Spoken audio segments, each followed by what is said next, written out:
Ah yes, it's time for another album ranking. I can't believe I haven't ranked or discussed Moonsorrow on the channel yet. I absolutely adore Moonsorrow. They are such a truly unique band.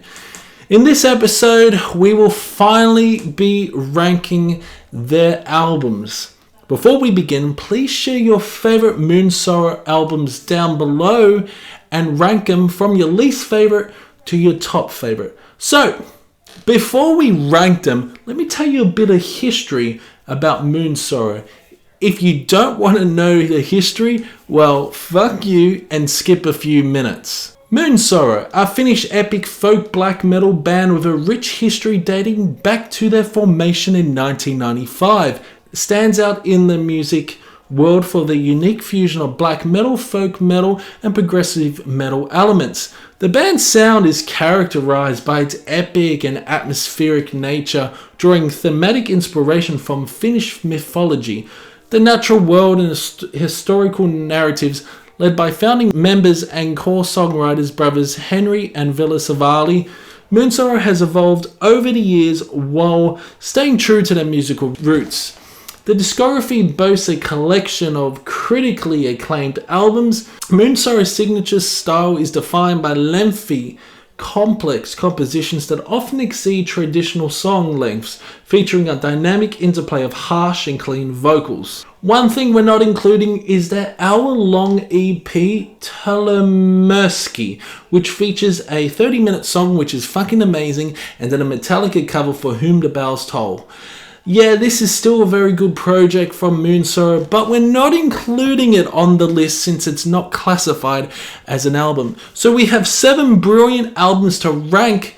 Let's get on with it. Okay, coming lucky last, which which I'll affectionately refer to as Vaj for simplicity.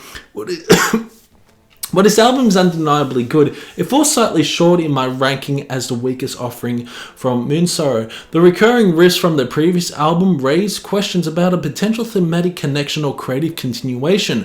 Vaj adopts a slower pace compared to their other works. Though some tracks do manage to deliver a powerful punch, the guitar tones on this album lean towards a chunkier sound, deviating from their best work, making it less impactful in my opinion.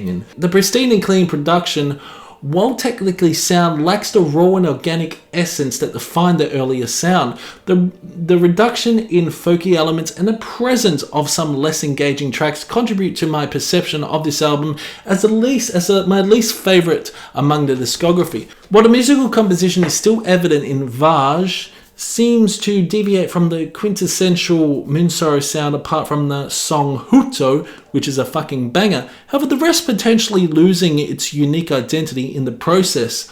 The inclusion of the deeper guttural vocals bordering on the black and death metal spectrum adds a new dimension to the album's overall sound. While there are still epic moments and a presence of signature accordion, Vaj fails to surpass the excellence of the other albums I will mention, and that's in my opinion. In my view, this album stands as the weakest link in Moonsorrow's impressive repertoire. Jumalten Aika is the 7th studio album released in 2016. This album marks a significant point in the band's discography, showcasing their evolution and musical maturity. With a runtime of over 70 minutes, Jumalten Aika takes listeners on an epic journey through intricate compositions and atmospheric landscapes. The production quality on this album has notably improved, allowing the intricate layers of instruments and vocals to shine through. The self-titled track, Jumalten Aika, sets the tone for the album with its captivating melodies and folky elements that transport the listener into a mystical realm. The blend of roaring guitars and organic tones creates a rich and immersive listening experience, drawing the audience into Moonsorrow's dark and enchanting world. One of the standout features on this album is the incorporation of darker elements from the band's previous works, adding depth and complexity to the overall sound. The evil vocals infused with subtle hints of death metal create a sense of foreboding and intensity throughout the album. The orchestral elements, a signature Moonsorrow style, are expertly woven into the compositions and drama of the music. Suden Uni, a standout track on the album, showcases Moonsorrow at their best, delivering malevolent and sinister sound that evokes a sense of impending doom. The haunting riffs and atmospheric textures create a chilling atmosphere, immersing the listener in a world of darkness and mystery. Overall, this album is, in my opinion, a monumental achievement for Moonsorrow, especially nowadays, demonstrating the exceptional musicianship and songwriting. From the captivating melodies to the intricate arrangements, this album is a testament to the band's dedication to their craft and their ability to push the boundaries of epic symphonic black metal with its epic scope and refined sound. This album stands as a stunning album in Moonsorrow's illustrious career. It's a bit tough for me to admit, but let's dive into Verisäkeet. While it's a solid album, there are others in Moonsorrow's discography that resonate with me more. Known for its heavy sound, this album still retains that mystical essence that defines the band's music. The tracks on Verisäkeet can stretch to an impressive length, some reaching up to 15 minutes, showcasing intricate guitar work, captivating melodies, and themes steeped in culture and folk traditions. The vocals, though, occasionally ear-grating, add a raw intensity to the overall sound. I have a genuine appreciation for this album, especially in terms of the production quality, which stands out as one of the band's best. The opening track, Kahun's Kinsey, sets a powerful tone with its heaviness and grandeur, clocking in at over 14 minutes of Moonsorrow's signature style. Pimia is another standout track featuring stellar guitar work and thunderous drumming with a riff that's undeniably catchy. Compared to the previous albums, Verisäkeet feels less atmospheric and epic, leaning more forwards towards a focus on musicianship and technical prowess. While there are still epic tracks present such as Jotunheim, which stretches close to 20 minutes, while 17 minutes if you don't include that massive fucking gap between that and Kaiku, the album as a whole leans towards a more progressive direction, showcasing a different side of Moonsorrow's musical evolution. Let's dive into the 2-track album, Verisäkeet, Hävitetty. I don't know how to pronounce that. Released in 2007, this record stands out as another remarkable offering from Moonsorrow, showcasing their progressive style and musical prowess. The first track, whose name escapes my pronunciation abilities, is enriched with elements of prog and accordion, creating a dynamic and engaging sound. The energetic riffs build up slowly, leading to a crescendo that unleashes a powerful force on the listener, hammering your ears with intensity. The vocals alternate between menacing and evil, adding a layer of darkness to the music. The second track maintains a steady pace, occasionally slowing down, but ultimately delivering a climatic conclusion that leaves a lasting impact. The exceptional guitar work paired with tight and intricate drum fills and accents elevates this album to outstanding heights within its genre. Throughout Kuljemme epic choirs serve as a backdrop, complementing the clean guitar melodies with a contrasting depth.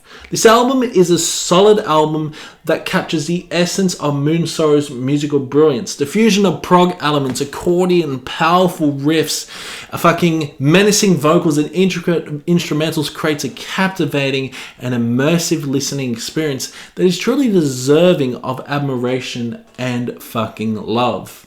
In 2001, Moonsorrow introduced their debut album Suden Uni to the world, leaving a lasting impact with its remarkable blend of musical elements. This mind-blowing album is characterized by exceptional guitar riffs and vocals that exude a sense of aggression, captivating listeners from the first fucking note. One of the standout tracks on this album, despite its challenging pronunciation, features a thrilling melody infused with folk influence that add depth and richness to the overall sound. Oh, so good. The production quality of Suden Uni strikes a delicate balance between rawness and organic tones, creating a unique sonic texture that draws listeners into the band's world. Additionally, the track 1065 Aika showcases Moonsorrow's musical diversity by incorporating accordion and traditional cultural instruments, enriching the song with layers of complexity and cultural richness. The album as a whole is immersed in a dense layer of atmosphere, highlighted by vibrant, engaging melodies that invite listeners on a captivating musical journey from start to finish.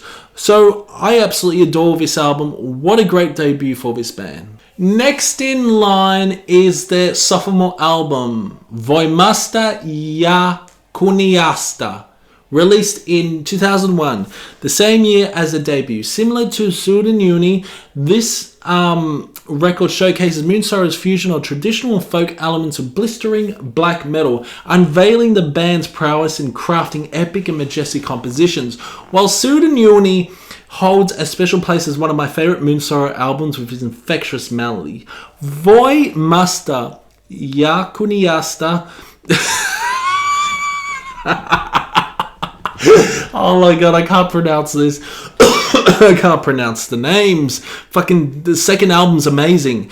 It demonstrates a band's evolution of musical capabilities. The album serves as a redemption of sorts for the debut, in my opinion, showcasing significant shift in sound and songwriting that sets it apart. One notable evolution is the introduction of the epic track that exceeds the 10-minute mark, a hallmark of Moonsorrow's signature style. The majority of the tracks on this album clock in at over 9 minutes, featuring expansive and majestic passages and captivating the listener and me. Standout moments include the stunning choir arrangements on Orinko Yaku, the hard-hitting riffs and folky elements on Kulon Posa, which is a standout track in its own right, and the infectious melodies found on the closing track, Sankaratarina.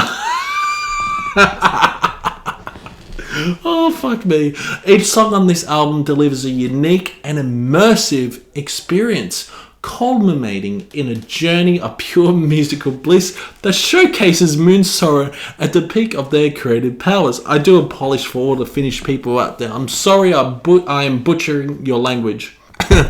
So, here it is. As we near the end of the ranking, I can't help but anticipate revealing my absolute favourite album by Moonsorrow. And that's none other than their stellar sophomore release. No, wait, the third release, Kivenkantaja. It was released in 2003. This album's a fucking masterpiece, even though I can't pronounce it. Standing out as an incredible follow-up to the sophomore album, the production quality is simply fucking fantastic, creating an immersive atmosphere that grabs you by the balls right from the fucking start. The infusion of folk elements on this album immerses you in the rich tapestry of Nordic culture and history, evoking a sense of ancient times and mystical landscapes. The soft, soothing, clean guitar tones, delicately echoed, intertwined throughout the tracks, paint a vivid musical portrait that captures the essence of the bygone era. These melodic passages reminiscent of tranquil Nordic landscapes and traditional melodies create a serene and enchanting ambience that transport listeners into a new realm, steeped in myth and legend. The guitar tones on this album are fucking brilliant, radiating a raw aggression that hits you in the guts, while the vocals bring a sinister yet epic vibe that's just fucking epic. The symphonic elements that flow throughout the album cascade like a fucking waterfall, perfectly complemented by the pounding drums that drive this energy forward. This album is a fucking epic journey through atmospheric landscapes that is not only fucking fantastic but also a shitload of fun. The addition of horns and orchestral elements sprinkled throughout the track adds a majestic touch that elevates the overall experience. From the opening track, Raniola, you get a taste of the guitar lick solos and overall vibe that sets the tone for the entire album. In conclusion, Kivenkantaja is a goddamn masterpiece of an epic black metal album that doesn't hold back from start to finish.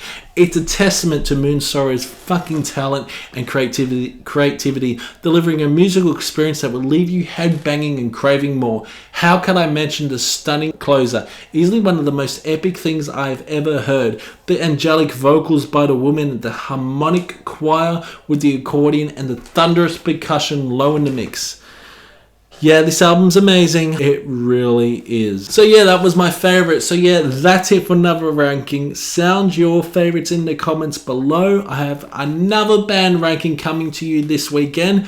So lots of good stuff. It's been fun, and I'll see you in the next one.